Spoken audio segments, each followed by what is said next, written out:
Good morning class. हमने colligative properties चारों पढ़ ली थी। आज हम उनसे रिलेटेड जो न्यूमेरिकल आते हैं वो पढ़ेंगे। तो सबसे पहले हम आते हैं आरएलवीपी पे। आरएलवीपी मतलब relative lowering in vapour pressure. तो आरएलवीपी में क्या आता है सबसे पहले, जैसे फॉर एग्जांपल हम कोई क्वेश्चन लेते हैं, हमने लिया 1.2 ग्राम नॉन वोलेटाइल सोल्यूट, ठीक है ना। नॉन वोलेटाइल है, इसका मतलब क्या होगा, लॉवरिंग होगी। Dissolve in 100 gram of acetone, इसका मतलब ये उसका सॉल्वेंट है, ठीक है। और जो वेपर प्रेशर है सॉल्यूशन एसीटोन का इन सॉल्यूशन इज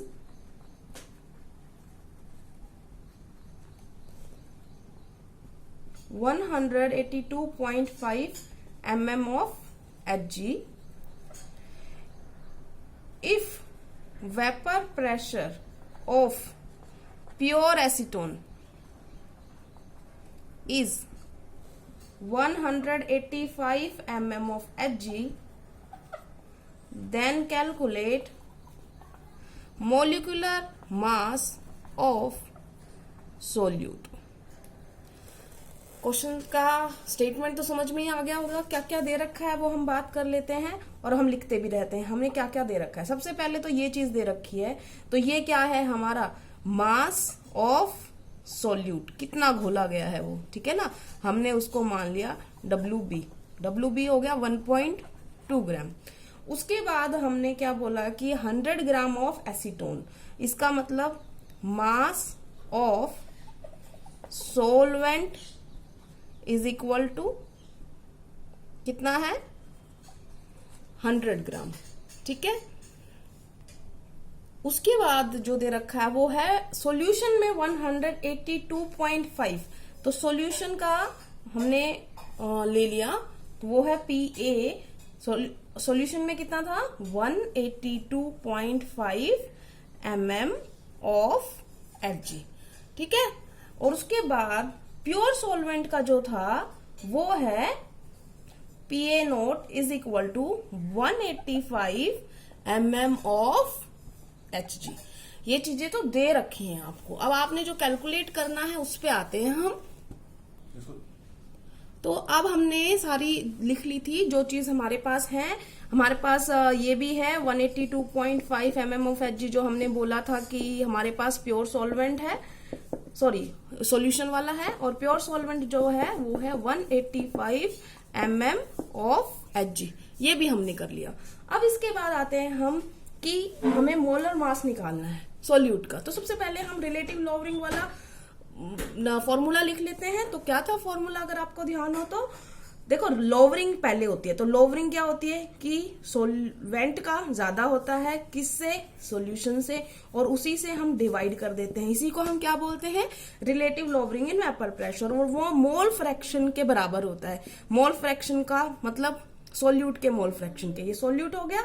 अगर हम इसको लिखेंगे तो ये क्या हो जाएगा, इसको लिखेंगे तो हम, ये मोल फ्रैक्शन है, मोल फ्रैक्शन है। उसमें भी अगर आपको ध्यान हो, इस टर्म को हमने ये करके लिख दिया था NB by NA plus NB। और जब हमने कहा था कि फॉर डाइल्यूट सॉल्यूशन ये टर्म को हम नेग्लेक्ट कर देते हैं, तो हमने अप्रोक्सीमेटली इसको बराबर कर दिया था NB ओवर NA।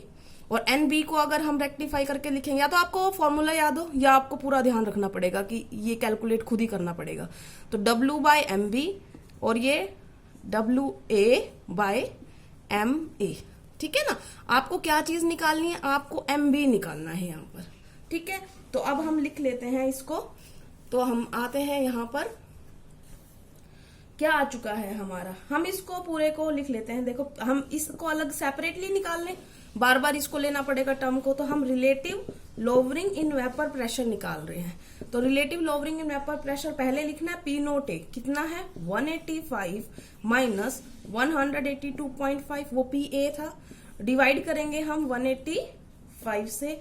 जब हम इसको करेंगे तो ये हो गया 2.5 बटे में 185, और इसको हम करेंगे तो ये आ जाएगा 0.0135, ठीक है।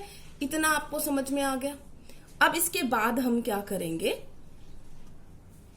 हमारा RLVP आ चुका है। RLVP कितना आया है हमारा, अभी कैलकुलेट किया था आपने। RLVP की वैल्यू आई है हमारे पास 0.0135, इतना आ चुका है हमारे पास। अब हम बात करेंगे मोलर मास निकालने की। तो वो अगर आपको फॉर्मूला याद हो अभी जो थोड़ी देर पहले लिखा था हमने कि RLVP बराबर आया था किसके, moles of solute. Moles of solute कितना था, WB/MB, और बटे में क्या था, मोल्स ऑफ सॉल्वेंट। ठीक है, अब आपने क्या निकालना है, हमें निकालना है ये। तो हमारा MB जो है वो इधर कर देंगे हम, WB/MA, और ये RLVP नीचे आ जाएगा, और हमने ये WA आपको प्रोवाइडेड है, WB आपको प्रोवाइड है, MA एसीटोन का आप निकाल सकते हो। एसीटोन का फॉर्मूला आपको पता है CH3 C double bond O CH3, ठीक है ना। तो अब हम आराम से मोलर मास कैलकुलेट कर लेते हैं। चलो हम पहले एसीटोन का मोलर मास कैलकुलेट करते हैं। तो CH3 फॉर्मूला क्या होता है बेटा, मैं यहाँ पर लिख लेती हूँ, CH3 C double bond O CH3, ये होता है एसीटोन का फॉर्मूला। तो कार्बन कितने हैं, 1 2 3, तो 12 × 3 प्लस हाइड्रोजन कितने हैं, 3 और 3 6, तो 1 × 6 प्लस एक ऑक्सीजन है 1 × 16, 12 या 3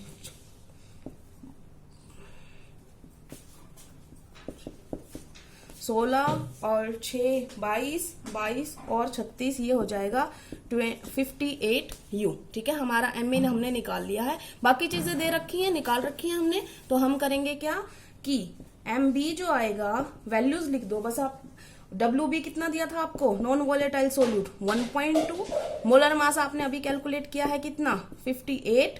उसके बाद RLVP अभी कैलकुलेट किया था कितना, 0.0135, इनटू में WA कितना है आपके पास, WA जो है वो आपका है 100। ठीक है ना, आप इसको करोगे तो ये आ जाएगा आपका 51.5, ये आपका आ गया, पीछे U लिख देंगे हम। ठीक है, हो गया न्यूमेरिकल। तो इस तरीके के न्यूमेरिकल आते हैं। तो हमने RLVP का हमने कर लिया है। इसी तरीके से मान लो हम और करते हैं अगली किसी क्वालिटेटिव प्रॉपर्टी का। तो हम आते हैं एलिवेशन इन बॉइलिंग पॉइंट पे। तो ये हो गया हमारा। अब आएंगे हम elevation in boiling point. Elevation in boiling point, तो सबसे पहले क्वेश्चन एलिवेशन पे पढ़ रहे हैं हम। 5 मोलर एक्वस सॉल्यूशन दिया हुआ है, 5 molar aqueous solution boils at 393 Kelvin. Calculate elevation in boiling point.